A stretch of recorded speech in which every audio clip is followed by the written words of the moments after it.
Hello, everyone. It's day 353, leaving us with just about 12 more days before the end of the year. Good morning and welcome to the program. Well, your regular anchor, Yuri Folari, is on vacation, fondly called Uncle Yuri, and I'll be standing in for him for a while, so get used to my face. I'm Nifemi Oguntoye. Welcome on board. It's difficult beginning this program without referencing perhaps the best FIFA World Cup final we saw yesterday between Argentina and France. Quite exciting to see how it all ended. Kylian Mbappe having a hat trick, making him perhaps the second player to have done that in the FIFA World Cup. He did all he can, scoring 4 goals in that particular game, but it was Messi's World Cup to win.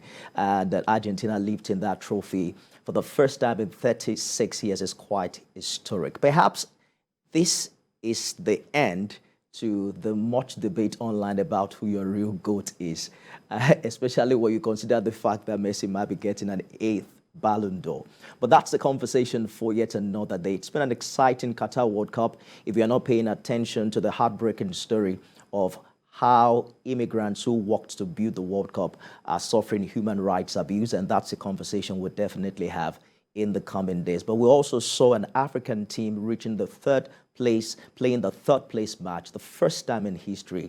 And maybe it's time for Africa to stand up and be counted. Maybe in my lifetime, the Super Eagles of Nigeria will also win the FIFA World Cup. Imagine just how glorious that would be.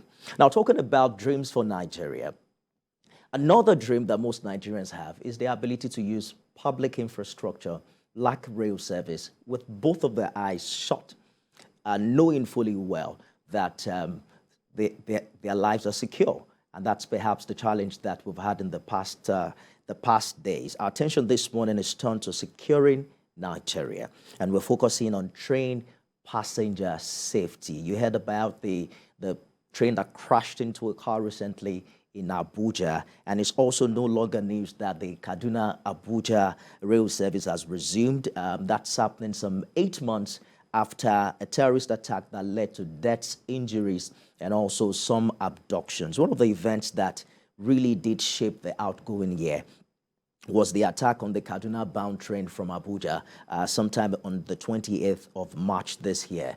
We were told that approximately 970 passengers were on board on that day that bandits came in on motorcycles with deadly weapons, bombing the train twice before then opening fire on passengers, according to eyewitnesses. At least 8 people reportedly died in that particular incident, including a medical doctor who tweeted. Remember that tweet was, I think her name was Megafo Chinelo. She had tweeted, "I'm in the train, I've been shot, please pray for me."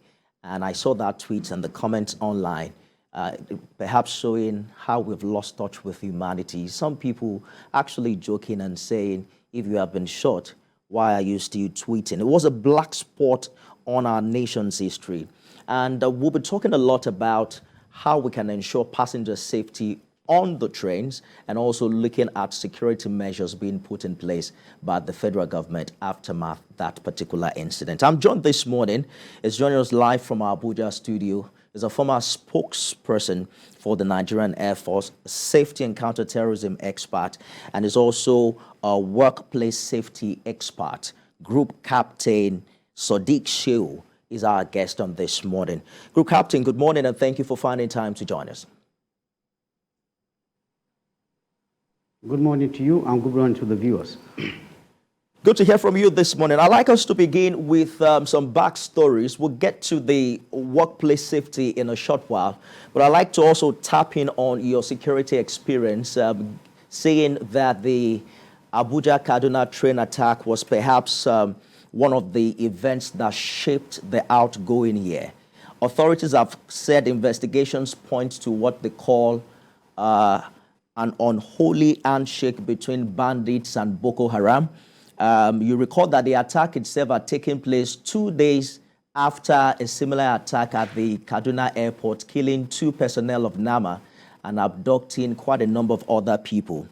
We've seen some 2 high-profile arrests being made, the negotiator and also the police saying that they have arrested the mastermind behind it.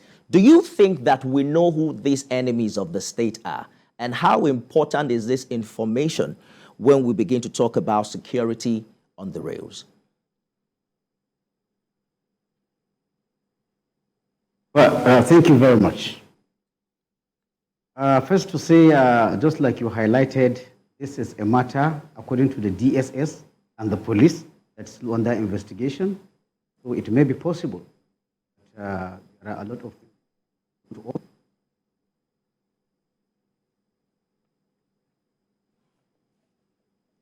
speaking of arresting mastermind or arresting negotiator, we have to, go back.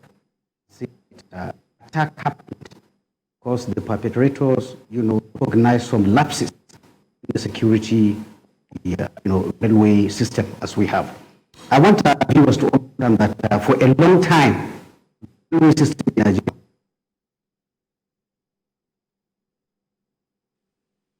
the team cannot remember at least in this part of the to reality, I will continue to say what we didn't do was to do a security risk assessment. Modern security and safety management now desires that whatever you are going to do, is it a road, is it a bridge, is it even a personal house, is it a stadium, the security risk assessment must form part of the planning. Working with building engineers, architects, that is when we involve security. Unfortunately, in this train or railway system, as in many other aspects of our national life, we only talk about safety and security as an add-on. Well, we are reacting now. But with respect to train security, we know the railway system is being expanded. There are many expansion projects going on. So what I would like to call on the policy makers is to ensure that rather than add on now, eventually after add on now, we realize that we didn't put CCTV, we didn't put that, we didn't put, it should be at the planning stage that you put in security. So to me, I would rather we work on the lesson learned from this going forward. Ensure that safety and security, and here I might hear saying safety and security, there are two different issues. When you're thinking of bandits attacking a train or, kidnappers carry people off the train, that is the aspect of security.